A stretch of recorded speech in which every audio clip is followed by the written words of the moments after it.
it clarified so much in my mind, and I'm very much at peace with what we did, who we were, where we went, and how we finished, which is a nice place to be.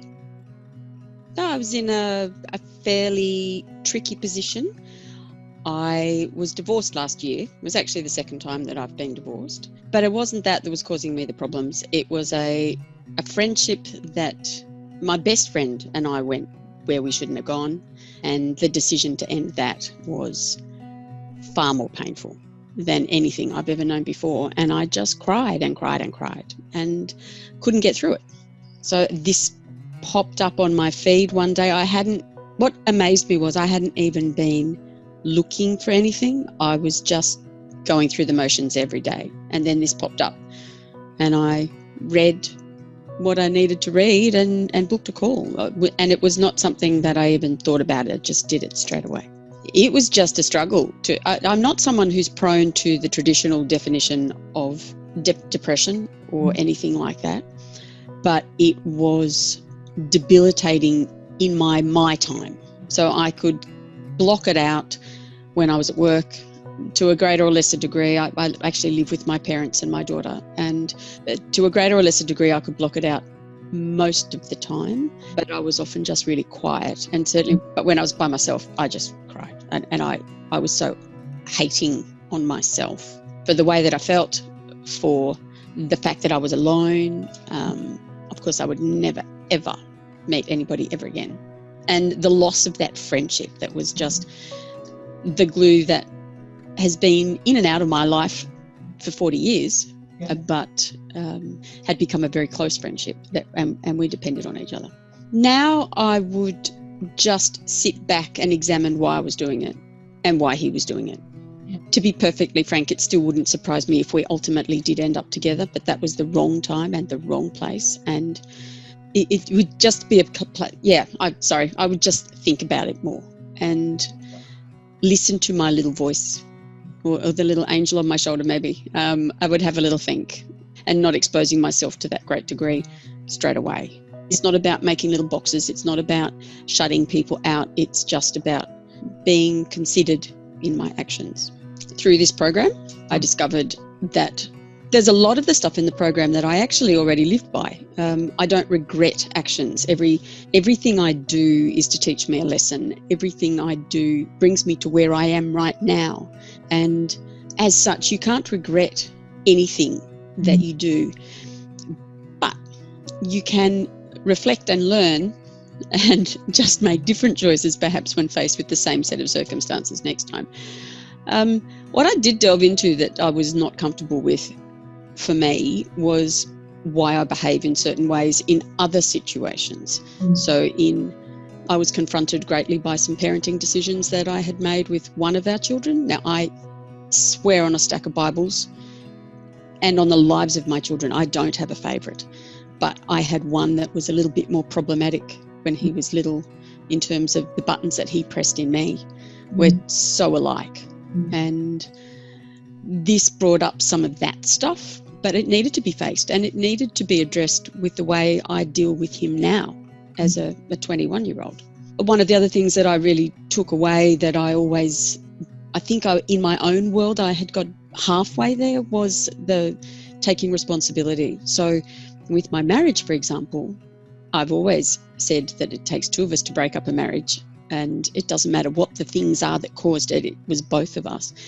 But what I learnt in the last couple of weeks was it's all well and good to say it took both of us, but was I really taking 100% of responsibility for my part? Yeah. And I'm not sure that I was. And I wasn't giving him any more blame than me, but it was just a different way of looking at things that I got a lot of value out of. And so when I did write my letter to Scott, my husband, because I flipped it around, I came into this program for someone else, but I dealt with stuff from my marriage instead, and it fixed other things. And when I wrote his letter, which I'm still not sure I'm going to give to him, it clarified so much in my mind, and I'm very much at peace with what we did, who we were, where we went, and how we finished, which is a nice place to be, really a comfortable place to be. I was just struggling, I guess, to piece the bits of my life together and the bits of my personality. And there's always been stuff in there that I don't like. And, right, even today, meltdown for no particular reason. But I was really conscious about, instead of it hanging around for days, that's a me thing, I think I've got myself back on track quite quickly by positive self-talking. And that's been my biggest thing I've taken away from here, is I can't negative self-talk anymore, because that is the most destructive thing I do for me, all by myself, but also for the people around me, whether it's an intimate relationship or the relationship with my children or my parents. Whenever I negative self-talk, that's when everything goes to shit, basically. And it stays that way because I can't work out how to get out. I still make mistakes with my language in the way that I present what I'm trying to say, but I've got to learn. And I'm 56 years old and I can't be a 4-year-old anymore. I've got to be a grown-up, and I've got to show up every single day in my honest space, because otherwise what's the point? And that's my big takeaway, I think, from all of it.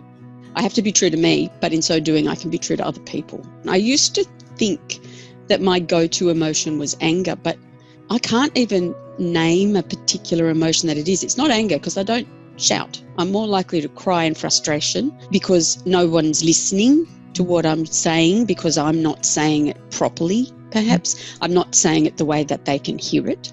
And my mother-daughter, with my mother, my relationship, that gets us every time, because she's still hearing the teenage me that, to be fair, did go a bit longer than the teenage years, where I would just cut her down, like as if to say, don't be so stupid, but I wouldn't tolerate it in return.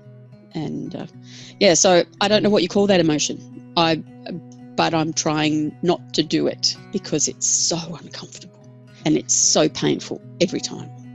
I think I can. Well, what's exciting to me is that I believe I can live in a happy space where I don't judge me 24/7, because I'm sick of being judged. If I'm truly honest, it's me that does it. And I've kind of been aware of that always. So I see me still as a very large girl. And it's funny because I don't look at other people that way. Someone could lose weight, I won't even notice, because I don't care what their space is, what space they take up on this earth. But I think that everybody else looks at that for me.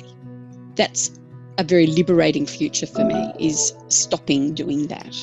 And the other part of my future that is interesting is the goal setting. I've known about goals. It's the same as a budget. You put something out there and you work towards it. But I didn't ever do it for me. And I was very much make a decision, make a new decision, make another decision. And I've got goals. So I made this particular course. I had to finish by my daughter's 18th birthday, which was yesterday. And I had not put a goal down like that since my teens, I don't think. So I look at my vision board over here and I think my life looks good.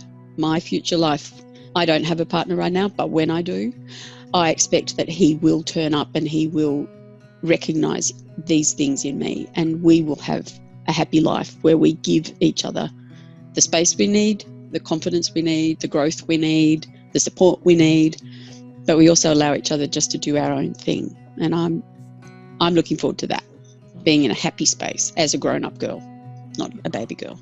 It's just a happier, more calm space. I'm accepting of myself and not making unreasonable demands upon myself, but doing things the right way. What I'm really loving, and it's one of the things I was trying to do a bit haphazard, half-heartedly before, is acknowledging, being grateful is a huge thing, and mindful, and doing everything I do in a very considered way. But I'm forward-looking, thankful, grateful, mindful, conscious, and I'm enjoying all of those things. And I'm not self-deprecating all the time. And I certainly have had more than one person in the last couple of weeks comment, one from work and one socially, that I was different in a good way. And I really appreciated that. And waking up and just going, today's a new day. It's good for me and it's good for those that I love. And what can I do to make it better? You know, whether I was learning accounting or whether I was learning to be the best me, the most conscious me, the most loving me that I can be, it really didn't matter. I was investing in me. And at this point in my life, that's what I needed to do, was invest in me as an individual rather than me as an intellectual. It had to be in the whole of me, because I reckon I've got another 40 years on this planet. I have longevity in my family, so I'm here for a long time and I need to make sure it's a good time.